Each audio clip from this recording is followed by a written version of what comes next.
Welcome back. Thanks very much indeed for staying with us, live television as it were. All right, let's take you to more news on the go. It's all unfolding in Pretoria. The International Relations Minister, Ronald Lamola, you might remember, is currently hosting his DRC counterpart in Thérèse Wagner. He's just started the public part of these consultations. Let's listen in. Support the ongoing mediation efforts aimed at finding long-lasting peace and durable peace. We are pleased that one of our veterans and former President, His Excellency Kgalema Motlanthe, has been invited to join the mediation team to assist in finding a solution to the conflict in the Eastern DRC. We have got no doubt that with his vast political experience, former President Motlanthe will be an asset to the team. Excellencies, your visit to our country and our meeting today is a practical demonstration of our shared commitment to deepen cooperation between our two countries.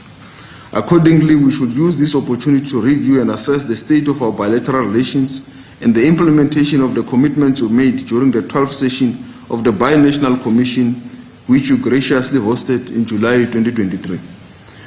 We should examine progress in our joint efforts of promoting trade and investment between our countries, an area which is critical to the growth of our respective economies and the improvements of the lives and livelihoods of our people. As may be recalled, during the previous session of the BNC, we made a commitment to deepen cooperation in various economic sectors, including the area of infrastructure development. South African companies are keen to invest or expand their investments in the Democratic Republic of Congo. Our development finance institutions are also willing to extend. Together, I am confident that we will create the necessary conditions for these investments to be realized. I propose that in the coming months we should convene a full review of the implementation of the BNC outcomes of the 12th session in order to lay a firm foundation for the 13th session, which we are looking forward to hosting during the course of this year. Senior officials should be directed to put their shoulders to the wheel to follow through all the tasks that have been agreed to but remain outstanding. In conclusion, let me once more welcome you, my dear sister and minister, to our country and wish you a successful stay in South Africa. I thank you and I hand over to you for your opening remarks.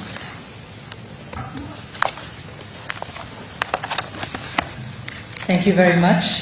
Thank you very much, Honorable Minister Lamola. Dear senior officials, I would like to reiterate my sincere thanks for the warm welcome to South Africa. It is always a pleasure and an honor to be back here. First of all, I would like to reiterate that this mission in South Africa is one motivated especially by reciprocating the important gestures of solidarity and of togetherness that the Republic of South Africa has always demonstrated, not just with the government of the Democratic Republic of the Congo, but with the Congolese people.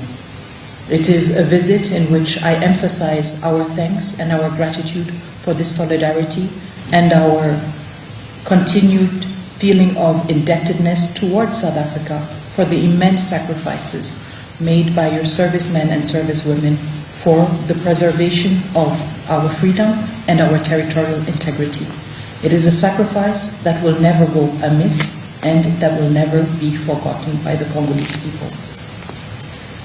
The situation in the DRC, as Honorable Minister Lamola has highlighted, is a particularly preoccupying one, not only for the humanitarian reasons, where we see thousands, if not hundreds of thousands of women, children and men facing extremely difficult humanitarian situations and conditions, but also for the threat that it presents for the DRC as a country, the sub-region and the African continent as a whole. We are grateful for the fact that South Africa stands with us, firmly anchored in the principles of international law, and defends these principles, not only because we are allies, but because these principles are the principles that are the foundation of the peaceful cohabitation of countries in the world.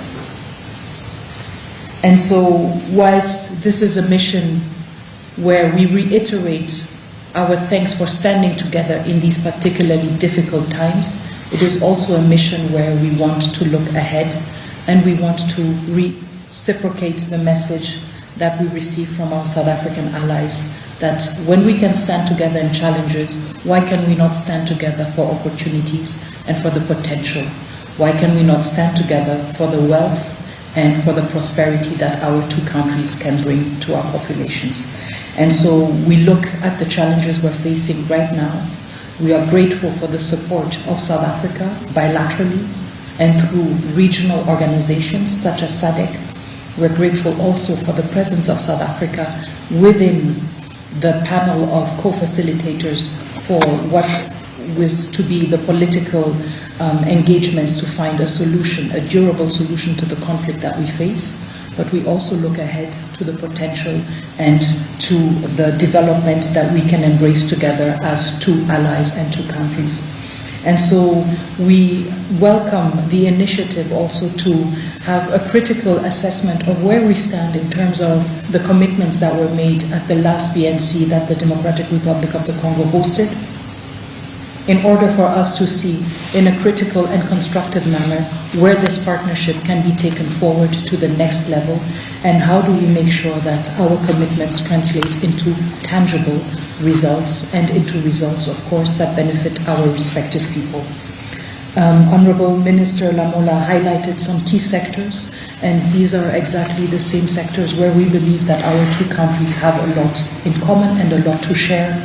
We look at trade, we look at energy, we look at the mining sector, we also look at agriculture and agro-transformation, and we believe that this is where we can truly invest in win-win relationships, where our people are the beneficiaries of stronger ties between our countries in a setting of a global environment that is changing, sometimes at a dramatic pace, and sometimes without necessarily taking into account previous commitments or taking into account certain of the preoccupations and the legitimate concerns that we may feel on the African continent. And so it is with utmost pleasure, but also a sense of pride and privilege that we engage in these conversations, to know that we have on our side an ally that is rooted in strong human rights and international law values that we share, that we reciprocate, and that we believe we will strengthen through our bilateral ties, but also through our resolute and robust engagements within sub-regional organizations, within continental organizations, and of course at the global level.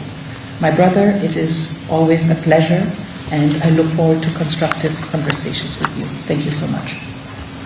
Thank you very much, my dear sister, Ms. Wagner, for your short opening remarks. This is where we now go into the closed session, and we request our colleagues from the media to now excuse. There's also a statement by the Minister of Defense. Oh, okay. Okay. I'm sorry, We can do it after. Okay. Yeah, I will request the colleagues from the media to excuse us.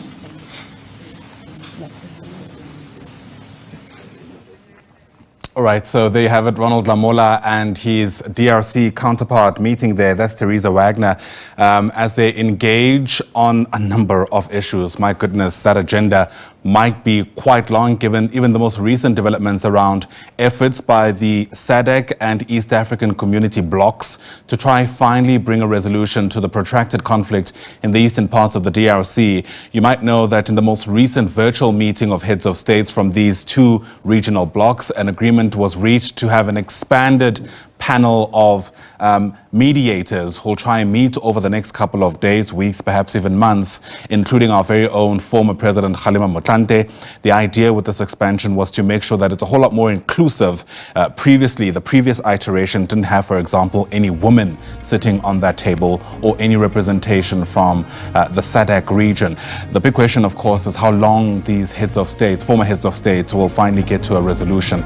But we heard there from the DRC's Foreign Affairs Minister expressing their gratitude in so many different iterations, I must say, for the cost, essentially, that South Africa has had to pay in order to contribute to finding that solution.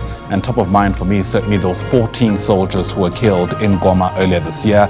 I have no doubt there'll be a whole lot of efforts to ensure that those deaths are not in vain.